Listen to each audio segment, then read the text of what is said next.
नमस्कार दोस्तों, कैसे हैं आप सब लोग। अरु लीगल एकेडमी में आपका बहुत बहुत स्वागत है। दोस्तों, आज हम बात करेंगे कि यदि कोई व्यक्ति अपना वकील यानी जो भी केस कोर्ट में चल रहा है, यदि कोई व्यक्ति अपने केस की प्रोसीडिंग के लिए अपने वकील को बदलना चाहते हैं या ऐसा उनको लगता है, कई बार ऐसा होता है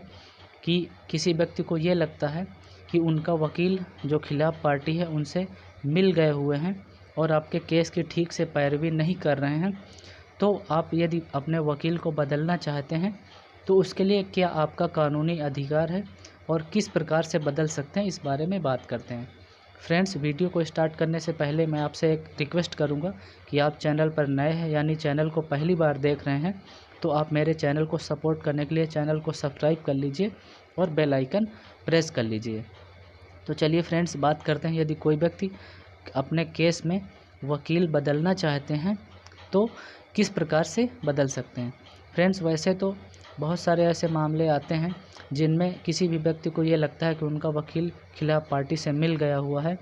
तो उनसे वकील बदलना चाहते हैं यानी अपनी फ़ाइल वापस लेना चाहते हैं और दूसरे वकील को करना चाहते हैं। फ्रेंड्स, कई बार ऐसा होता है कि वकील अपने केस की जो पैरवी करने में या जो कोर्ट की प्रोसीडिंग होती है उसमें व्यस्त रहते हैं, तो उसमें कई बार क्लाइंट को ज़्यादा बात नहीं करते यानी समय नहीं दे पाते। तो कई बार क्लाइंट को मिसकम्युनिकेशन हो जाती है यानी कई बार गलतफ़हमी भी हो जाती है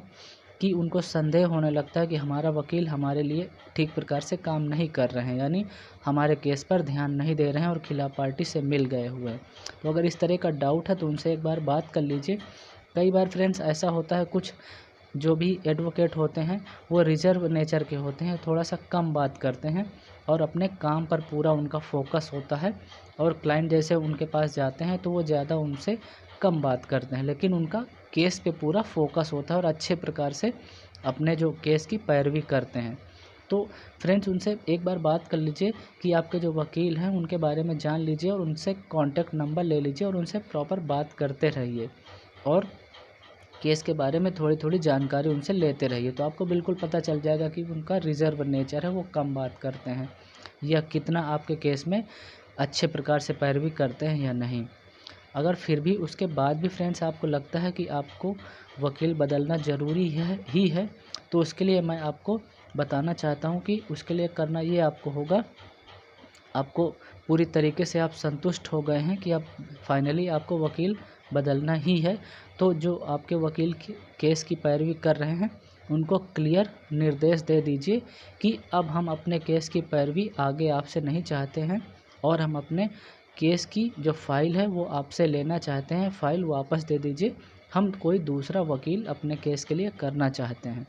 तो फ्रेंड्स, यदि वो आपके जो फ़ाइल है उसको दे देते हैं और एनओसी दे देते हैं तो अच्छी बात है, लेकिन यदि फ्रेंड्स कई बार ऐसा होता है कि आपकी जो केस की फ़ीस है वो ड्यूज़ है यानी बकाया है, तो वो देने से मना करते हैं। तो फ़ीस यदि आपकी बाकी रह गई है तो उनसे क्लियर कर लीजिए और जो भी ड्यूज़ है वो कहते हैं तो उनको दे दीजिए फ्रेंड्स। लेकिन इस बारे में कई बार वो ज़्यादा फ़ीस आपसे मांगते हैं और देने में आप असमर्थ रहते हैं, उतने पैसे आपके पास नहीं हैं और आप वकील बदलना चाहते हैं, तो इस बारे में फ्रेंड्स सुप्रीम कोर्ट की गाइडलाइन भी यानी सुप्रीम कोर्ट का एक जजमेंट भी है। जो जजमेंट का नाम ये है कि आर.डी. सक्सेना वर्सेस बलराम प्रसाद शर्मा का जो जजमेंट है सुप्रीम कोर्ट का, इसमें ये गाइडलाइन दी गई है कि कोई भी वकील, अगर कोई भी क्लाइंट अपना वकील बदलना चाहता है और वो फ़ीस देने में असमर्थ है तो उसके केस की फ़ाइल देने से मना नहीं कर सकता और एनओसी देने से मना नहीं कर सकता कोई भी वकील। अगर कोई भी वकील किसी भी क्लाइंट की फ़ाइल और एनओसी देने के लिए मना करता है तो यह सुप्रीम कोर्ट का जो जजमेंट है उसके ख़िलाफ़ हो जाएगा और उस पर इस तरह के कोई भी वकील अगर कार्य करता है तो ये बार काउंसिल के द्वारा उस व्यक्ति के जो वकील है बार एसोसिएशन में आप उस वकील की शिकायत भी कर सकते हैं। और जो एडवोकेट एक्ट की सेक्शन 35 में ये एडवोकेट के लिए मिसकंडक्ट, जो प्रोफेशनल मिसकंडक्ट भी माना गया है। ऐसे अगर कोई भी व्यक्ति करता है तो आप बार काउंसिल में या बार एसोसिएशन में उस वकील के ख़िलाफ़ आप शिकायत कर सकते हैं और ये एडवोकेट एक्ट के सेक्शन 35 में प्रोफेशनल मिसकंडक्ट में भी माना गया है और कोर्ट के द्वारा इस प्रकार जो भी वकील करते हैं उनको दंडित भी किया जा सकता है। तो फ्रेंड्स, कोई भी वकील जो इस तरीके का कार्य नहीं कर सकता, सुप्रीम कोर्ट की गाइडलाइन है। और सुप्रीम कोर्ट ने यह भी कहा है कि कोई भी क्लाइंट यदि फीस देने में असमर्थ रहता है तो उसकी फ़ाइल को और एनओसी देने से उसको वंचित नहीं किया जा सकता। इसलिए